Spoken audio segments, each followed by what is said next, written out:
Coucou à toi, j'espère que tu vas bien. Cette semaine, je voulais te parler un petit peu des changements dans nos relations depuis quelques mois, quelques semaines, voire quelques années. Il y a beaucoup de choses qui bougent. Si tu es une personne en évolution, c'est assez normal de perdre des amis ou d'être rejeté ou de toi-même avoir l'impression qu'une relation amicale n'est plus tout à fait nourrissante et alignée avec ce que tu as envie d'expérimenter.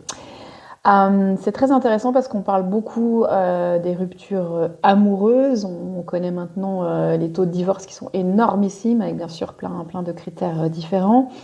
On parle bien sûr des deuils, des morts, des décès. On parle peur parfois des situations familiales toxiques et difficiles.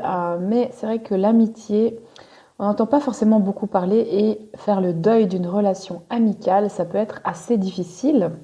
C'est pas forcément évident.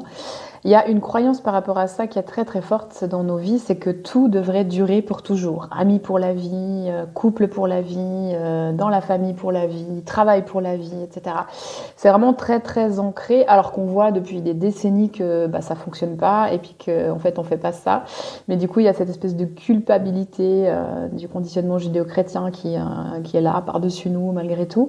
Et des fois on s'obstine, ça veut dire qu'on va rester loyal à un travail, à un conjoint, à sa famille et à des amis. Et aujourd'hui, je voulais te parler des amis parce que je trouve qu'on n'en parle pas vraiment beaucoup dans nos sociétés et on a bien vu avec le Covid et l'exacerbation des commentaires sur les réseaux que voilà, nos amitiés ont parfois été mises à mal, peut-être retrouvées aujourd'hui ou pas. Mais en fait, ce que je trouve intéressant, c'est que ça vient vraiment appuyer sur d'autres deuils.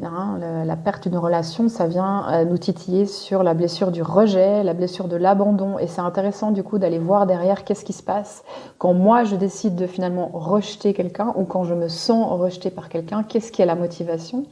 Et est-ce que c'est juste? Oui, non. Donc c'est toujours cette idée de suivre son ressenti. Est-ce que je rejette l'autre par peur moi-même d'être rejetée et donc je prends les devants, ou est-ce que je rejette l'autre parce qu'en fait il n'y a rien à continuer, à poursuivre, c'est plus nourrissant, etc. Donc c'est vraiment ce genre de questions que je t'invite à observer et voir là où ça fait mal, là où c'est difficile, voir ce qu'il y a derrière et finalement reconnaître qu'on a le droit de vouloir arrêter une relation et l'autre aussi, c'est-à-dire de accepter que peut-être c'était juste une phase, l'autre personne nous a apporté quelque chose, on lui a apporté quelque chose et maintenant on fait de la place à autre chose. Alors oui, bien sûr, on peut avoir des amis pour la vie, mais on peut aussi avoir des amis par phase et c'est complètement ok. Ça veut pas dire qu'on est une mauvaise personne ou qu'il y a quelque chose qui va pas chez nous, c'est juste que c'est comme ça.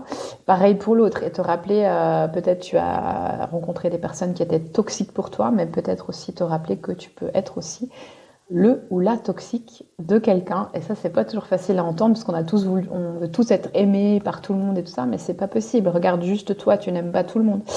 Donc voilà, c'est ce genre de choses que je t'invite à observer cette semaine, voir un petit peu, sentir où tu en es dans tes relations amicales, celles qui te nourrissent, celles qui te nourrissent plus, pourquoi tu continues d'entretenir des relations qui finalement te drainent ou te fatiguent au lieu de fermer la porte pour t'ouvrir à autre chose, hein, parce que c'est vraiment ça.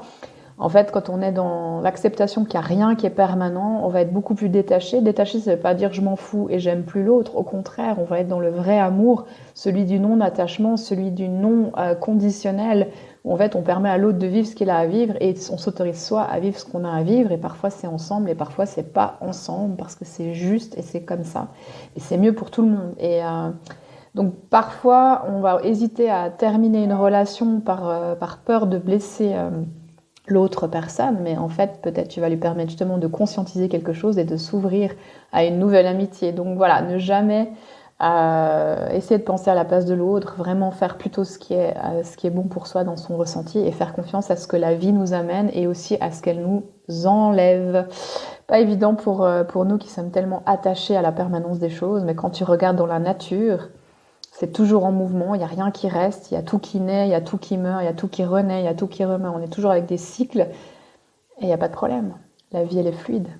Voilà, je t'invite à réfléchir un petit peu sur ça. Et si tu as des soucis, si tu es coincé dans une relation toxique ou si tu es beaucoup dans la blessure du rejet en ce moment ou en réflexion par rapport à tout ça, je suis bien sûr à ton service pour t'accompagner. Je te souhaite une très belle semaine. Merci.